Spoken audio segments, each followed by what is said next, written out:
साथियों नमस्कार, कैसे हैं आप सब लोग? मजामा केम छो कसा आहेस? आप सबको जय श्री राम, जय बालाजी की, जय खाटू श्याम जी की। आज एक महत्वपूर्ण टॉपिक पर मैं चर्चा करूंगा। टॉपिक जो है वो जुड़ा हुआ है प्रिवेंशन ऑफ करप्शन एक्ट से।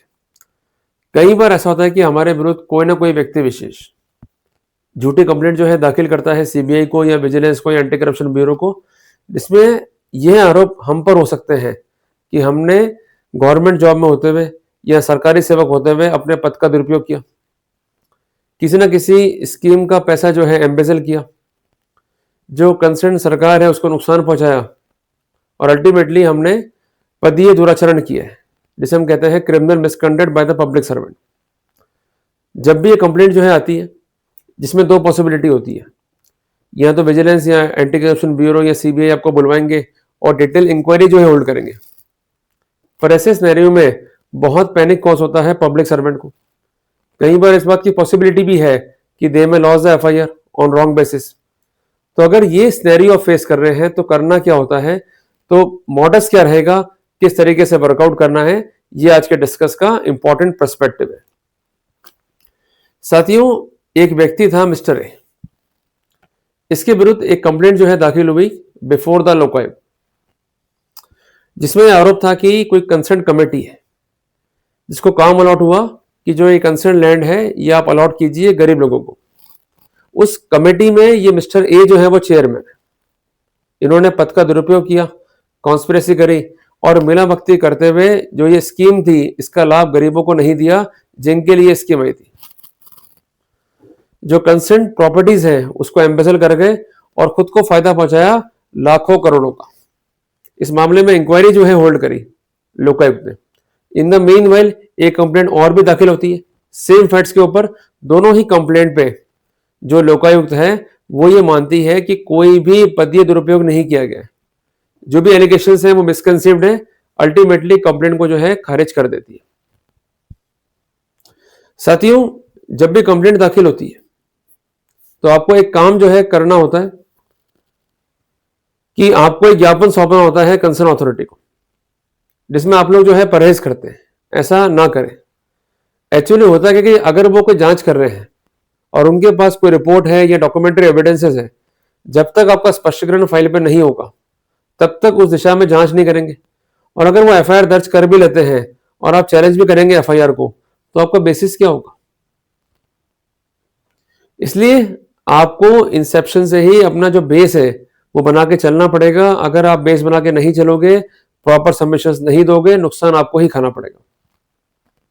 संभवतः यहां हो सकता है कि मिस्टर ए ने अपना प्रॉपर ज्ञापन दिया जिसका उसे फायदा मिला हो। साथियों, जो ये बात मैं कह रहा हूं ये बेस्ड है ऑन एन इंपॉर्टेंट जजमेंट जिसका टाइटल है आर अशोका बनाम स्टेट ऑफ कर्नाटका। जजमेंट का डेट है 16 दिसंबर 2025। फैसला है सुप्रीम कोर्ट का। साइटेशन है 2025 INSC पेज नंबर 1441, जिसमें यही अलामत थे। जब लोकायुक्त ने कंप्लेंट को खारिज कर दिया तो एक थर्ड कंप्लेंट जो है फाइल हुई बिफोर एंटी करप्शन ब्यूरो, जिसमें यही सेम आरोप उस व्यक्ति विशेष पे। पर एंटी करप्शन ब्यूरो ने क्या किया, एफआईआर दर्ज कर ली।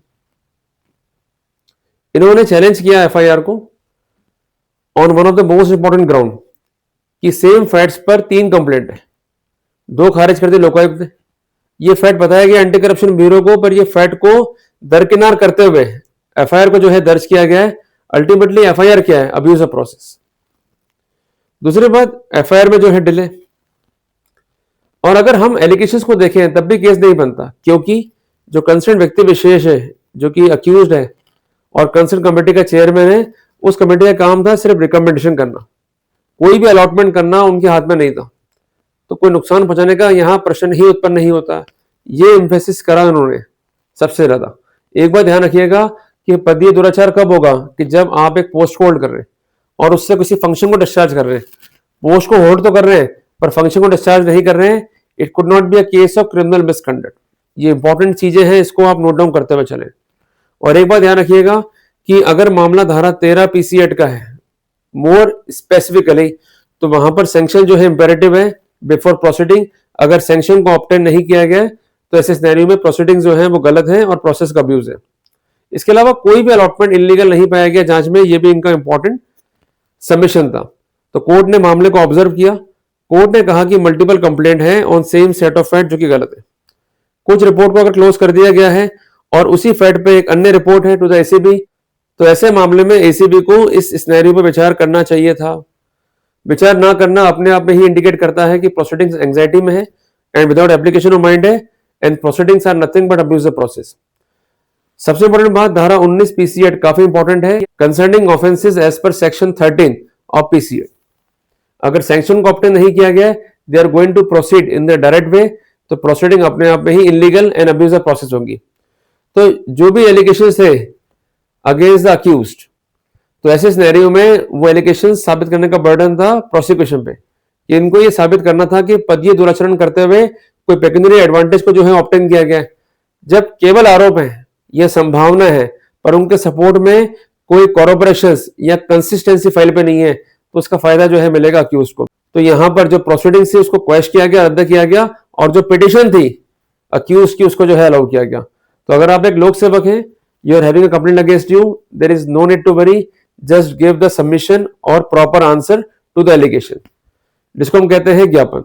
उसके बावजूद भी एफआईआर कटती है, प्रॉपर ज्ञापन दे। In the meanwhile you may go for anticipating question.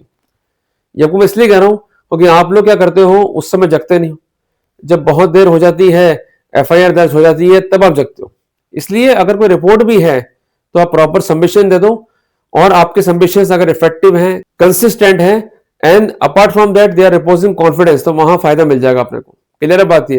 तो जो वेग है लॉ का, वो तभी ज्यादा होता है जब हम काम नहीं कर रहे होते हैं। अगर हम काउंटर जो है काम कर रहे हैं, अपने प्रॉपर सबमिशन दे रहे हैं, then we could get the benefit. Clear हो गया अपने को? तो हमें ये बिंदु जो है ध्यान में रखने, जो मैंने फैसला बताया आपको, वो जो है ध्यान में रखना है।